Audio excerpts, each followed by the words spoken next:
My teacher told me a story one time of a man who was walking with his son in the park. And they're walking together, and his son looked at a crow in a tree. And he said, "Baba, what's that?" It's like a 2-year-old kid. Baba said, "It's a crow." And he said, "Baba, what's that?" And he said, "It's a crow." "Oh, okay." "Baba, what's that?" "It's a crow." "Oh, a crow. What's that?" "It's a crow." It went on for 10 minutes. He asked him 30 times, he counted. Dad kept a score, and he put it in his little journal.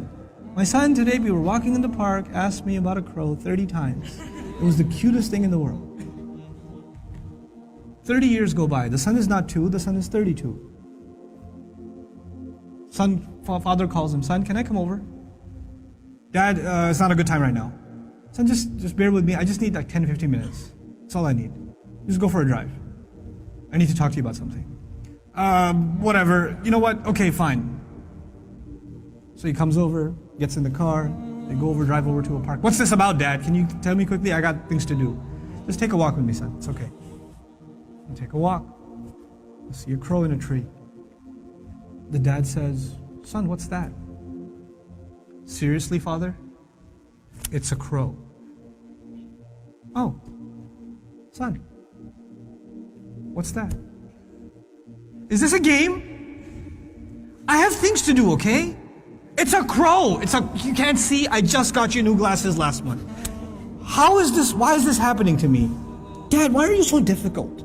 I don't understand what the problem is. Just tell me what you really want. I'm busy, okay?" The dad pulls out his journal. He says, "Son, this is something that happened 30 years ago.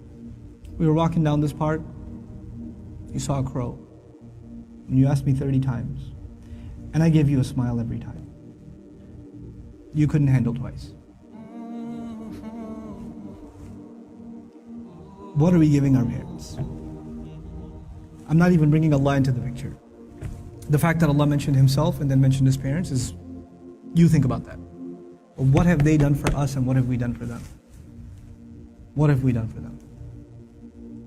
How many parents leave, like their children are in ICUs, and they stand there and hovering over this little glass box with a baby inside, 24 hours a day, 7 days a week, standing in a hospital, not even sitting down, standing in a hospital. Like feeding off of like vending machines. And that same kid grows up and doesn't have the time to call. That same kid. You know? How many mothers almost died giving birth? Almost died giving birth. And now it's so difficult to respond to her call. Or to just give her just a couple of minutes a day. Just let her feel a little important. You know how unfair that is, that you were the most important thing to them and they are so insignificant to you?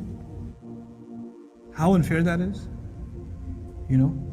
They carry that pain with them every day, that I am nothing to my children. I mean nothing to them, worthless to them. You know, they have no time for me. When something is worth something to you, it gets your time. Most of you at this age, you want to just get away from your parents. You just want to be with your friends. You want to be on your own. You just don't want to be with your parents. You know? That's, you develop this crooked habit now and it will only get worse over time. Our parents have very, very, very strong emotions. They're very protective of us. For them, you won't know this until you become a parent. For them, it doesn't matter when you turn 60, you're still their baby. They still remember changing your diaper. They still remember feeding you milk. They still remember burping you and cleaning up after you peed in the back seat. They still remember that. You don't remember that, they remember that. My son won't remember that. I was like, I gotta go. Then all of a sudden he stops complaining. I'm like, oh, time to roll down the windows.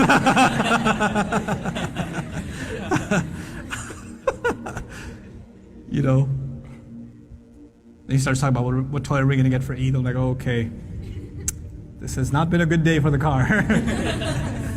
But when he's graduating college, and when one day he's getting married, and one day he has his own, he's not going to remember that. But guess who'll never forget? I'll never forget. I'll never forget carrying him into a bathroom, cleaning him up, changing his clothes. Abba, put the Spider-Man pajamas on. He won't remember any of that. I will. And that same kid, when he's talking back to me one day, when he's telling me, Dad, I just don't understand you, okay? I don't have time right now. When he does, it's gonna hurt, man. It's gonna hurt. That's what you do to your parents. That's what I do to my parents. They were our life. They gave up their life for us. Our parents gave up careers for us. Our parents gave up vacations for us. Our parents gave up friends for us. You know that? I know that now. I didn't know that then.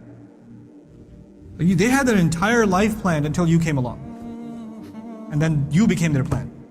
You became everything. And you have the nerve.